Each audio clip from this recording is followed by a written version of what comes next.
Today we're going to talk about a few hair tools that you might not have heard about before.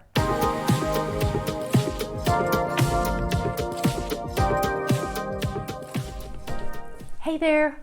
You know, when it comes to hair, there are so many tools out there that you're probably like looking at going, how the heck do I use that? And why would I use that? Or you're like me or my husband or most people out there, you've used the same hairbrush for ages and you've never stopped to ask yourself, why am I still using this thing? Or have I even cleaned it? That's another video that we might do later on, because I'm guilty of that too. So, hey, I understand. All right, but today we're going to talk about a few hair tools that I've used in the past that I love. And we're going to start with this one. Have you ever seen this? I think I might have picked it up at Target or something. It's a wet comb, if you will. See how skinny it is? But you know what this is used for and why I love it so much? Couple things. It is actually designed for people with thinning hair. If you have thinning hair, or if you are somebody that's under a lot of stress and you feel like your hair's falling out a lot, the more stress you put on it, like by brushing and stuff, you feel like you're just losing gobs of it. This is what this is designed for. So you get no tension at all when you're brushing your hair, like before you get in the shower, or even just regular brushing your hair. You would use this instead of something that had a lot of teeth in it. I love this because with my curly hair, sometimes second or third day, because with curly hair, I don't wash my hair every day, I could take this and just rake it over my curls to pin it back, and it doesn't disrupt the curls too much, but it feels like I'm neatening my hair up. But really it's designed for thinning hair, and it actually feels good.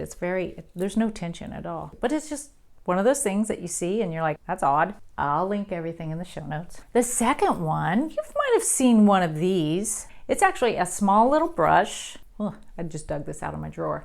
And what you really use this for is for backcombing or teasing the hair. A couple of rows of teeth you could see on here, bristles. And it's for one, picking up and backcombing the hair, but it's also for smoothing the hair. That row of bristles right there is actually for like doing updos and stuff, and it can help smooth the hair. To tell you the truth, I don't use this very often, but sometimes I do. It's kind of nice to have it in your toolbox. Plus you can use the pick too to separate the hair. This tool I use a lot. Gosh, sorry.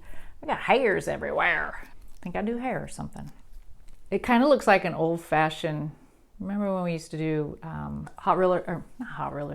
roller sets, and you pick out the hair. That's kind of the same thing, right? So this gives it so you can backcomb the hair, grabs that hair, and then this, you pick it out. But it's just kind of a newer look to it. And this is, I got this from Eufora, but other companies have them as well. Again, I'll put it in the notes. I like this one. I use this quite a bit, especially if I'm round brushing my hair and then I want to backcomb the crown area. I'll use this.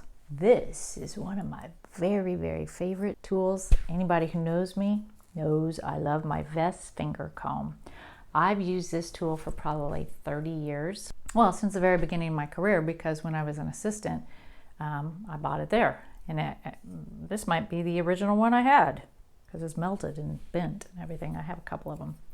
But what it is, it's plastic, and it has different teeth on it. And you might see a version of this like at Target, like I think Sam Goody sells this, and it has like two big things down here and you can hold it like a brush. That'll work too. But I love this for picking out curls after you diffuse them. I love this for after you've blow dried somebody's hair, raking it through, so that way your fingers, the warmth of your fingers, or the pomade or the grease or whatever you have on your fingers doesn't mess up your blow dry. You can use this as fingers to place things around. I love it for after doing a men's haircut.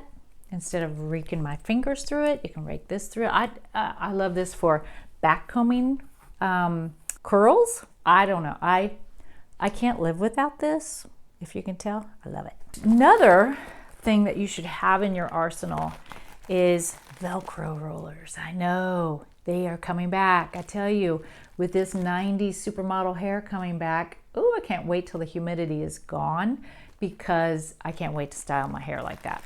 But Velcro rollers would be your friend. All right, so say you have a Velcro roller, and what it is Velcro on the outside.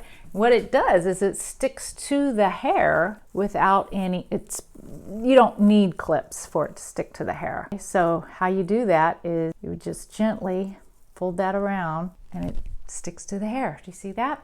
So now I would probably use, we used to call them yo-yettes, but they're little metal clips, and just clip it in the hair. How you would use this, you wouldn't use it on curly hair. Blow dry your hair, smooth, round brush. And then I would probably use a curling iron and curl this. And then you just want to take a section that's no wider than this, okay? If you take more hair and it's wider than this, you'll start getting tangled. So you want to take a section that's no wider than that, curl it with a curling iron so you're making the hair hot, and then you want to set this in here as it's cooling, and what that'll do is it'll set your hair, because you just wrapped it with a curling iron and it's hot, and you set that in there. You can spray hairspray on there if you'd like to, and you got your whole head set. And then you put your makeup on or get dressed or whatever, and then you come and release these, and you got a lot of volume. And not that hot roller set look. I wouldn't necessarily advise to use hot rollers. I know a lot of people still do use hot rollers. I wouldn't, because think about it, it's that intense heat. And you're setting it on there, usually on the most fragile part of your hair. Intense heat, intense heat, intense heat, intense heat. Got it? And it's sitting on there for a long time, usually, because people usually leave it on there until it cools down. That's going to damage your hair. I'm sorry. That will fry the ends of your hair over time. So I just really, unless you just occasionally use them every once in a blue moon. I remember I used to use them every day, and it fried my hair. That was a long time ago. I don't even own hot rollers, but I know people who do. The last tool that maybe you don't know about, maybe you do. I don't know. This is called a diffuser. I use this to style my curly hair. And if you want to see it in action, I do have a curly hair video. Go watch it. This is just a very inexpensive Revlon diffuser. You can get them under $20. I'll have links. You can go to my Amazon shop and shop away. Or you can go to Target, Walmart, whatever. Here's what you want to look for though. And here's how these work. These go on a dryer like this, similar to this, okay? It has to have a nose. Doesn't have the nozzle, but it has to have a nose. You can't use this on a travel blow dryer or one of those that square looking. I don't even know if they make those anymore, but it has to have a nose. You stick this on your blow dryer. What you're looking for is you want a diffuser that is concave in the middle, because what's going to happen is you're going to use this to blow dry your hair, and you want that hair to sit in there nicely and develop a nice curl pattern. If you see one that's flat, you can't really set your hair in there nicely. It'll just be it'll still dry it as a diffuser, but it'll just be flat. Okay, so you want a nice concave diffuser. This one happens to have just a little bit of metal in there, so it helps conduct the heat. You want the fingers too. See the little fingers? Because what that helps to do is it separates the hair, and so you can diffuse it and get more separation in your curl pattern. A diffuser actually does what that says. See all these little holes? It actually diffuses the air of the blow dryer, so it doesn't just like blow your hair out of the way. Every single one of these holes, air comes out of. So you can set this on here and it's not going to blow your hair all over the place. So it makes it so you can blow dry curly hair without it getting really, really frizzy. If you've got curly hair and you've tried to blow dry it just with a regular blow dryer, you know it could puff up like this.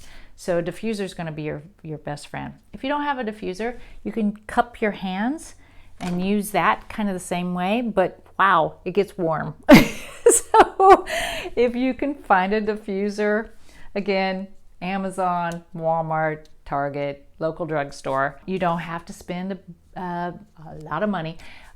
They do have diffusers too that kind of look like fingers, but okay, you could do that. They do cost more money, but it does the same thing. Now, if you need help with diffusing your hair, go watch my diffusing. Go watch my diffusing video. I believe I pointed out step by step. If I do not, and you still need a little bit of help, let me know and I'll make a video for you. I might just do it anyway. But anyway, those are like 6 tools that you might not have heard of that you might want to go grab. You might be saying, I've been looking for something like that my whole life. So I hope it helped. If this video has served you in any way, please, please be a subscriber. We love to have you, and give it a thumbs up so YouTube knows that people are watching our videos, okay? And until next time, have a great day. We'll see you.